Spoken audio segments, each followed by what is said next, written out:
Hello, my name is Yemisi, and today I wanted to share with you some safety measures that I have started to put in place for prevention of this coronavirus outbreak.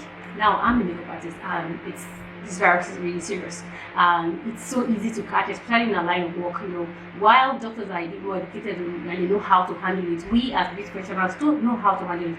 I'm talking about people in the nail sector, the hair sector, the makeup sector. We are not trained to know how to take care of it. But one of the things we found out that can help, because I've done a lot of reading, research, I just want to be sure so that I had a client who was a doctor, and she was telling me that, it's very important, we need to take it seriously because the numbers are high and the risk is really, really high. So one of the first things you need to do is you need to wash your hands with soap.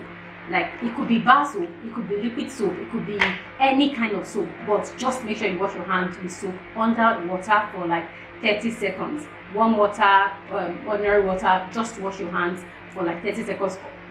Really with the soap on your hand for like 30 seconds, and then you rinse it out. Then number two, if you can't get access to soap, you can use a sanitizer, but then the sanitizer has to be alcohol based. Now, here is the thing: if it is not alcohol based, it will not be effective, meaning that it has to have at least 70% alcohol. So like, there are some formulations that you find around that just aloe vera based, that is not going to be effective, because you need at least 70% to kill the germs and all that. So 70% and above is fine, but it has to be an alcohol-based hand rub, so that after you are finished, you're sure that your hands are clean. Here is one of the things you need to do. So I would prefer that when you get to the clients, right when you get in, you can just say, "Oh, excuse me, ma'am, please, I need to wash my hands." So she's a bit more relaxed that, this person is actually thinking about me.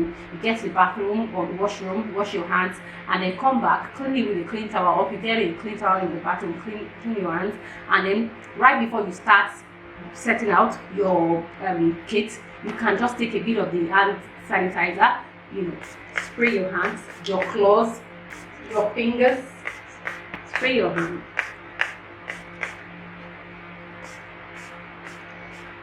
And then quickly rub, in a way that they can see that you're actually thinking about them. So this makes them a bit more relaxed and they feel a bit comfortable, because this is alcohol based. It dries literally in say less than 30 seconds, and then you're good to go. So they are a bit more reassured that, you're thinking about them. Then number two, you must get a pan. So for some of us that are used to using the back of our hands, like I am guilty, I use the back of my hand a lot. Powder, foundation, I have, just see me using this as a mixing palette. So lately I've been trying so hard not to. Then I have my mixing pan that I use now. I put my foundation, my cream products, my lipstick, everything goes here now. No more mixing at the back of your hand, because it is risky. Even you, the makeup artist, you are at risk. So for the issue of beauty blenders, I don't know how you're going to work around that. If you're addicted to using beauty blender, it means that you can't share beauty blender among clients. You are either going to be allocating one beauty blender per person, or you buy disposable sponges, so that when you're done with the sponge, you can throw it away. You're not going to wash it and use, because that is very risky.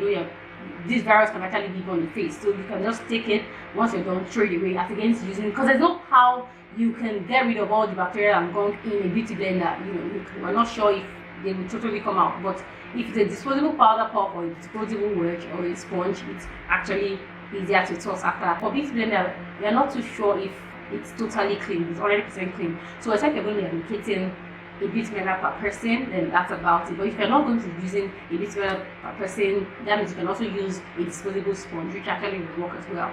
So now another point of entry is, because we know that coronavirus actually goes in through the mouth, the nose, and the eyes. So the product that you're going to be using on the lip, like the lipsticks, you cannot use the lipstick directly. I am guilty of that. I used to do that, but now I'm being a bit.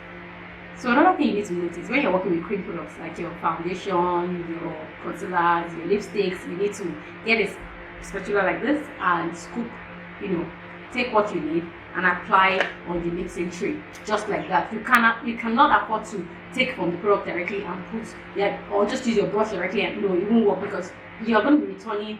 You don't even know, what bacteria or what infection that other person you're taking from is dealing with. So you need to use this, scoop out the products, maybe your lipstick, your foundation, your concealer, whatever, and then put neatly on the mixing tray, and then you can work from there. So that's how it's going to be. Then another thing is for pencils. So for pencils, it's a bit dicey. So if you're using retractable pencil, you can use the same method, just scoop and then you take out. But if you're using the ones that are sharpening, just sharpen off the edge.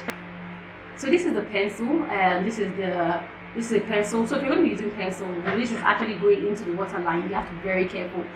So what I normally would do, if it's a if it's a retractable pencil, I use my spatula to scoop off that end, put it on the mixing tray, and then I work from there. The same thing with my eyeliner, I work from my palette. Now using a disposable one, or you can even use your cutting board. Just use your cutting board dip and then do what you have to do and dispose that, because it means if you can't get disposable tools, you can actually use your cutting board to do that and then throw it away.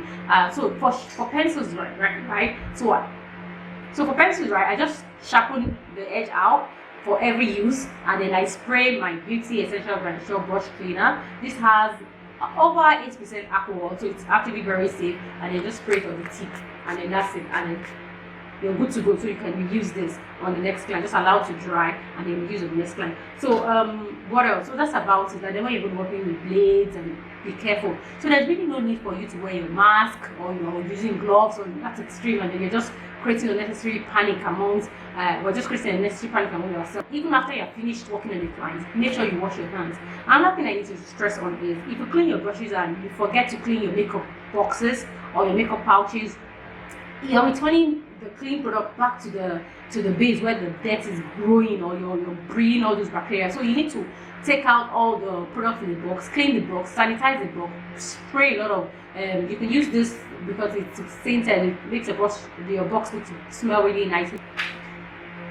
You also need to remember that when you're cleaning your brushes, after every use, it is compulsory. After every use, you must, during this period, wash your brushes. Like, if you finish the client, wash your brushes and disinfect with this. Even when the brushes are dry, you still go ahead and spray this on them, because this actually helps to kill the germ. So if you are a client, please, if you can afford to get your brush set, please do, because this just means that you're sure that the brush is clean and it's yours, and after use, you can actually, and then you can order for this, so that you can also clean your brushes yourself, so you're sure, you're 100% that there is no bacteria or whatever anywhere. You're not afraid, and you're good to go. So that's it. It's serious, right? Yeah, it's serious, but then it's not something that we need to raise and start panicking and so those are my tips about the coronavirus safety measures you can take. Make sure that your brushes are clean. Make sure that your hands are clean. Before and after every job, wash your hands. Sanitize them, and then if you're doing sanitizer, remember that you have to buy the alcohol-based sanitizer. What else? Your makeup boxes are clean, So those are, hygiene is key. You can't even afford to clean with hygiene. If you have any question whatsoever, please feel free to ask me, and I will reply. Thank you. Be safe.